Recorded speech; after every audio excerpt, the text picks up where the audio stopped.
show, I will be broadcasting Latino culture at its finest. We will be focusing on the New York and New Jersey tri-state area. Because these areas are so fused with Latinos from all over the world, the scope of this show is global. My goal is to introduce you to the many faces and flavors of Latino culture. Today I have a special guest for you. He is a salsa band leader and musician. His name is Dave Santiago, and he plays music with Dave Santiago and Latin Affair. Please give a round of applause to Dave Santiago of Dave Santiago. Thanks for being here. I discovered Dave Santiago at a outdoor amphitheater in South Bronx. He and his band were performing there and had the crowd jumping. I felt like I was visiting my old hood in the boogie down back in the day when they had street jams and people would be out partying until like the break of dawn, right? So I have a few questions for Dave. Dave, please tell us, let's start off by saying, give us a little bit of information about you. Who is Dave Santiago? Well, Dave Santiago is a guy who was born in the Bronx with Puerto-Rican parents. And it comes from a long line of musicians, and culture was always ingrained at home. Okay, how so? Well, the cooking, like the show here, a lot of music. When we had parties, we didn't have, my father didn't allow us to play records. Those days they had records. And they played guitars and What are records? those big CDs, those big black CDs. No, but we had what we call a Vitrola in those days, stereo program. And we weren't allowed to play that. We had to create our own music and make our own songs. Okay, so you and your brothers and sisters were all musicians? My father, my uncles, Music. my father, my uncles, my grandparents, everybody. And you were born and raised in the Bronx? I was born in the Bronx, and my parents thought it was bad, so they took us to Brooklyn. So the Bronx was bad. There is the North and the South Bronx. Brooklyn. And then I spent some time in Queens as an adult. I moved back to the Bronx. And Get back to your roots. that's it. Okay. All right. So my next question is, I would like to know what was the first day that you and Latin Affair came together? Well, Latin Affair came about that I used to play. I was a freelance musician. I used to play with a lot of musicians. And we didn't like the way things were going, so me and a few group of guys figured we'd get creative and start a band. And around 1980 or so, we started messing around, and that's how it was formed. Okay. So what has been or who has been your inspiration as a musician? As a musician, my father was my inspiration, may he rest in peace. My uncles, Jerry Pacheco, Tito Puente, Machito, Ray Barreto, Hector Lavoe, you name it. I was one of those guys that used to go to clubs instead of dancing, I'd stand in front of the stage. Pretty much all of the legendary salseros. Yeah. Okay. So give us a little background on what are the origins of salsa music? You asked them about that. Salsa music is actually Cuban music. During the Cuban Revolution, the Cuban musicians that were bringing music over to the United States, mainly New York, weren't allowed to come anymore. And the Cuban musicians and the Puerto Rican musicians that were here had no more influence, so they created their own sound. Mainly from the Bronx, Willie Colon, that sort of thing, along with the horn sections from jazz, big band jazz. And we created our own sound, and then you had the leaders of Fania had labeled it something. So, you know, like Motown had the Motown sound, so Fania, Johnny Pacheco and Jerry Masucci came up with the bright idea of calling it salsa, so that's what basically that is. Okay. So salsa, it has its origins from Cuba, and it's kind of like fused with like, what is it, swing and... Well, it's fused with New York sample. Mainly the backbone of salsa is Cuban music. Cuban music. Son montuno, charanga, Cuban music. You know, a lot of people don't like to hear that, but it is what it is.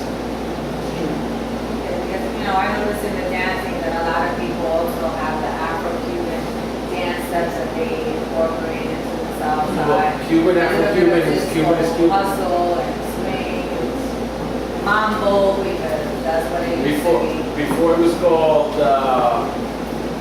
On Two Dancing, it was mambo. Now they call it mambo again. Then you have on one and on two, and everybody getting confused. No comment. Okay, we'll move right along.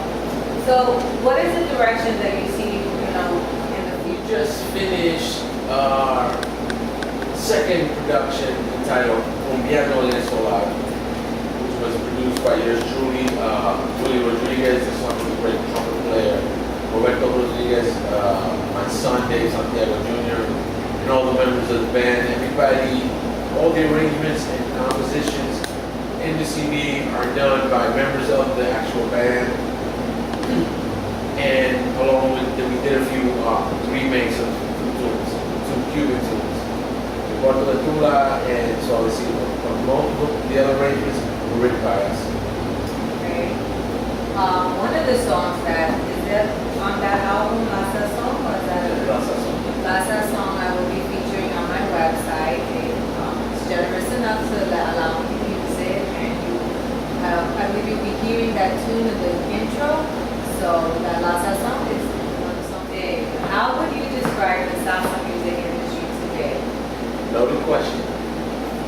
My humble opinion, salsa industry today is not doing very well. First of all, they're not playing any new productions on the radio. People will never know what's new if they don't hear it on the radio. You can have a great production like me, Wayne Gorbea, all these guys are producing their own productions because there is no big companies producing us, so we have to produce ourselves. Therefore, we don't have the resources to put that stuff on major radio stations. Resources being the funding. Yes, and I don't want to take it any further than that. Okay. In a previous conversation, you mentioned two types of salsa, Salsa Monga and Salsa Dura, which I never heard it classified like that before. Can you please describe the two? Okay, Salsa Dura was coined by trombone player Jimmy Bacho. Salsa Dura means old school style, hard driving, like Willie Colon, Hector Lavoe, Ray Barretto, John Pacheco, where the singer actually ad-libs. Salsa Monga is more of a love song lyric type of thing where the singer is a singer and maybe not a sonero. And I don't want to like push any buttons, but there's more ad-libbing, more drive in Salsa Dura, hence the word Salsa Dura.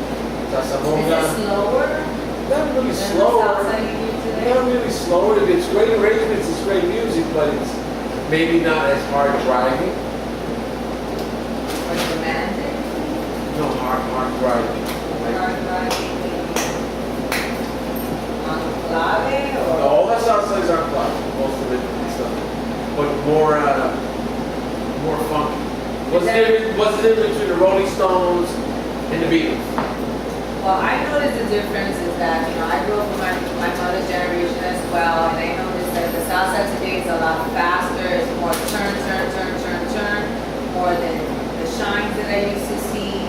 Like my mother went dancing, they play a lot of charanga. It's like different, but it's still heavily demanded by that generation. Even the young people that grew up with it are still, they still get into that music. What I'm getting at is you listen to the rhythm and the bass lines, it's more hard driving, more in your face. It could be the same tempo, same speed, but Salsa Dura is in your face.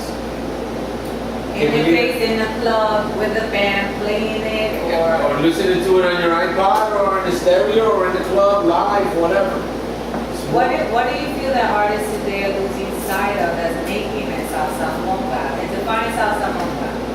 I just did. Salsa Monga is more romantic lyrics, flowery lyrics, great arrangements. The music's pretty decent, but it's not as hard driving, and the singers do not ad-lib. They don't sonea, or soneo, or if you understand what I'm saying, the ad-libbing part, they don't do that. You ever mention something about it being synthesized? It's more like pop. It's my humble opinion. Put it that way. manufactured rather than coming from down here. So it's kind of like saying Motown versus today's R&B. Now I wouldn't know because I don't listen to that type of music. But that's just a good answer. Okay, let's move along to the next question. So, with that said, do you think salsa is dying? I think Santa is in big trouble. That music is that known today. Honestly, I think it's very big trouble. How so? Like I stated before, they don't play it on the radio. If people don't hear it, they don't know it exists, they don't buy it. If a certain company doesn't tell you that I know I'm not supposed to say brand names, but a certain brand name don't tell you that brand name, you don't know it, you don't buy it. The only people who would buy the new stuff would be hardcore aficionados, and there's not enough of them. Do you think there's a lack of talent, musicians? Absolutely not. Absolutely like not. real, genuine, innovative musicians. There is a ton of genuine, innovative musicians, and there's a ton of genuine, innovative hardcore musicians, especially in New York and tri-state area. The problem is, you don't know that they exist because their music is not being heard on the radio. But are they performing in clubs? Well, the club scene is getting a little hairy too.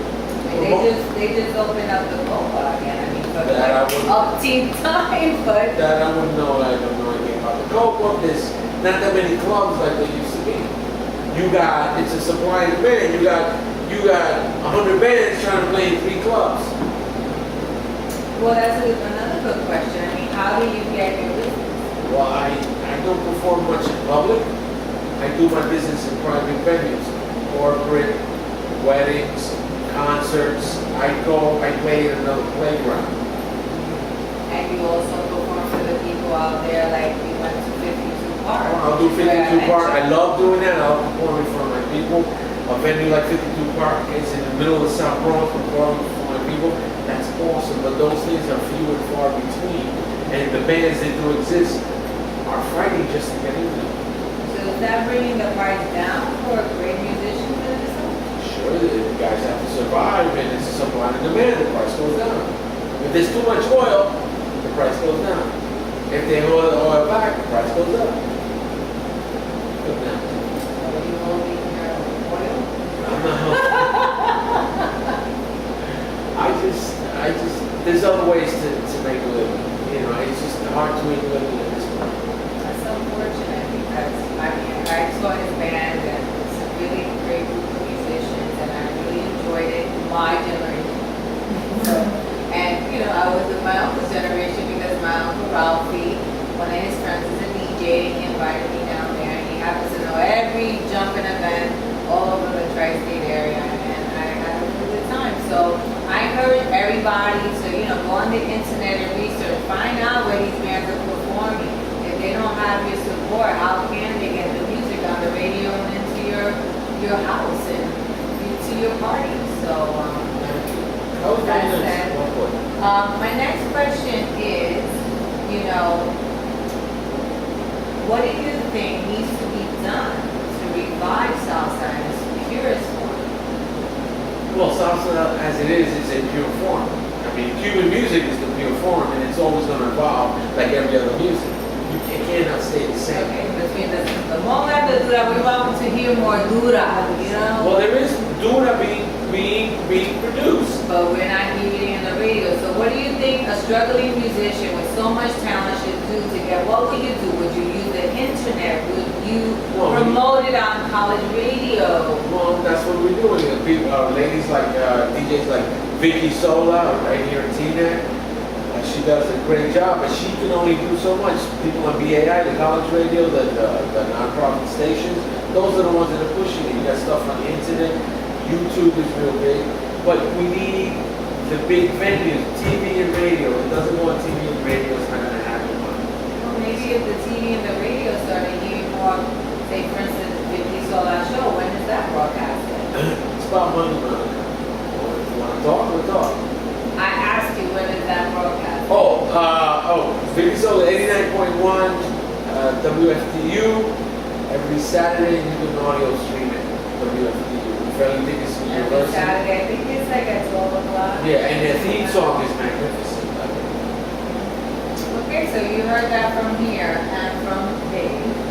That's all we have time for as far as our interview. And now we're going to proceed into our cooking segment where Dave's going to share one of his traditional bacalao recipes. We also call it Ensalada de Bacalao, or in Puerto Rico they also call it gazpacho. Welcome back.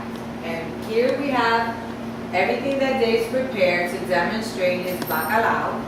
So where did he go? Dave? Oh, the kiki tiene bacalao. No, the kiki tiene bacalao. Okay, so show me some bacalao already. I'm hungry. Well, this is a recipe that my mother used to make. Now, that being said, I am not a great cook. Yo me defiendo, like my grandmother told me, learn how to cook, learn how to iron, learn how to clean, learn how to wash. Know how to pay the bill now. Hey, well, that's it. In case a woman's diss you, you don't need nobody. Hey.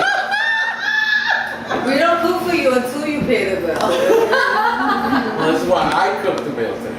Now, what is this called? This is called guineos, right? These are guineos verde. This is malanga. This is yuca. These are common root vegetables that I eat in the Caribbean. And this is a sort of like a native Puerto Rican dish. And I would venture to say, and if I'm wrong, please write in, because I know you're gonna block this, that this is kind of like a Taino food. Okay, Taino being the natives of Puerto Rico. And they ate roots and bacalao and things like They that. farmed and they didn't gain weight like us. So what we did with the roots is we peeled them and we boiled them.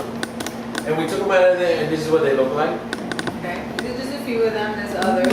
And we have over here avocado for garnish. Yeah, but with this 100-degree weather, it's kind of turning colors, so don't even focus on that. So we took the codfish and we boiled it, and to take the salt out because it's very salty. So what we did this is the boiled codfish, and what we did is we squashed it here, sort of like, you know how to make tuna, and you squash it and you move it around, and we shred it. So now it looks like this. So this turns into this. So what I do, I'm sure Monica has a different way of doing this, which she will slightly, what we do is we take chopped onions. I prefer red onions because they're tastier. And we stick them in there, big thing. And then we take chopped tomatoes, as fresh as possible. Vine ripened tomatoes are wonderful, but any tomato will do at the local bodega. These are beefsteak tomatoes in season. And then what I do is move them around. Move them around. Shake it up. Check it out. Check it out. Check it out. Check it out. Check it out. Are we gonna be like that? And then move this around till they get it mixed real nice. What I do, and they suggested I put some vinegar. I don't know why, but I'm gonna put some vinegar. Vinegar is very popular. Vinegar is very popular. This is Monica's idea, so that she won't fight with me. I'm gonna put a little vinegar. That's it. Splash. And then olive oil. We take olive oil. What I do, extra virgin, and I pour it. Oh, we have to open it first. But what is the short name for extra virgin olive oil? I don't know. You said that before we started filming. I don't remember. Rachel EOOO. Rachel Ray always calls it EOO virgin olive oil. All right. Has to be an extra virgin, not the light. Extra virgin It's more olive. flavor. The Does olive it? is strong. It's So we got all this happening. We got tomatoes. You got onions. the bacalao. Monica suggested we saute the onions in olive oil, which is a good idea, but Mom With didn't a make little it. bit of garlic. My mother didn't make it like that, so later on she's going to show me how she does it. But right there, you get it all mushy We're in gonna there. eat his first. We have an audience here, so we have some taste testers, and they'll kind of like. So what we do is we serve it on a plate like this. Very nice. And we serve a little bit of, do we have? Fork? We have a fork over there. We have malanga, a little piece of malanga. Wow, that's a big. hearty meal. We're gonna have to go work in the field And a today. piece of yuca there. And then what you do with this stuff, Have a little bit, yeah. put what is it called? BOO. Olive oil. When I And say you put that bam, on there. oh my lord. Forget about it, it's nice. And then, what we We're gonna go do, dancing later and work this off? oh yeah, and then what we do is, we garnish it with a little, That's it, one of the two.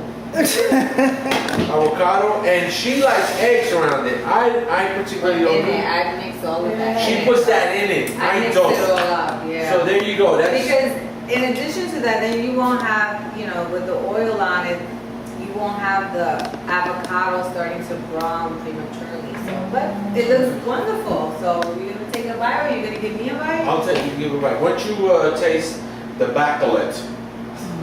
Bacalao.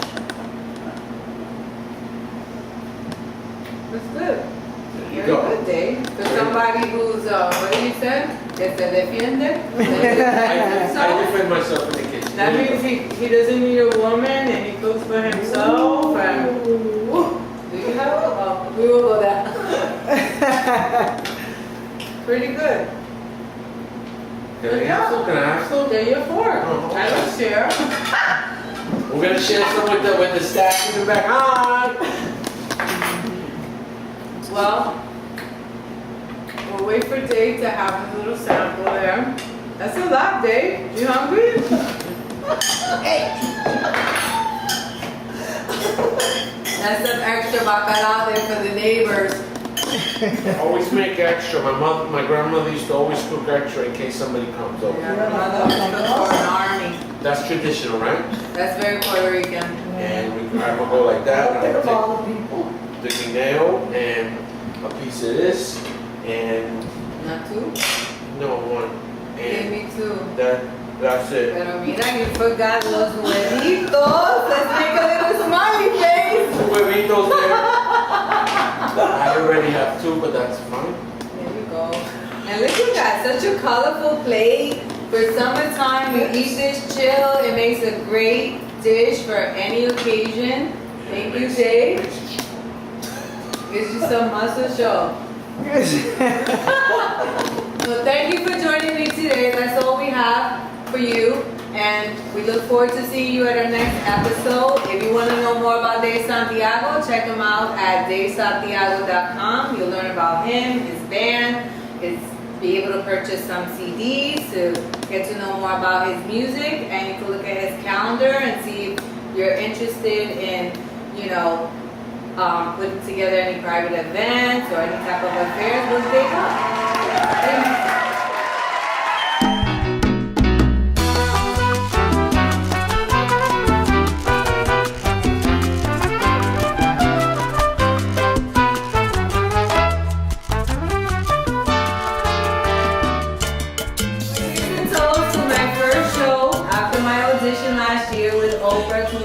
Talk show, and I decided since I didn't win, I create my own. Toast to everybody. Salud. Salud.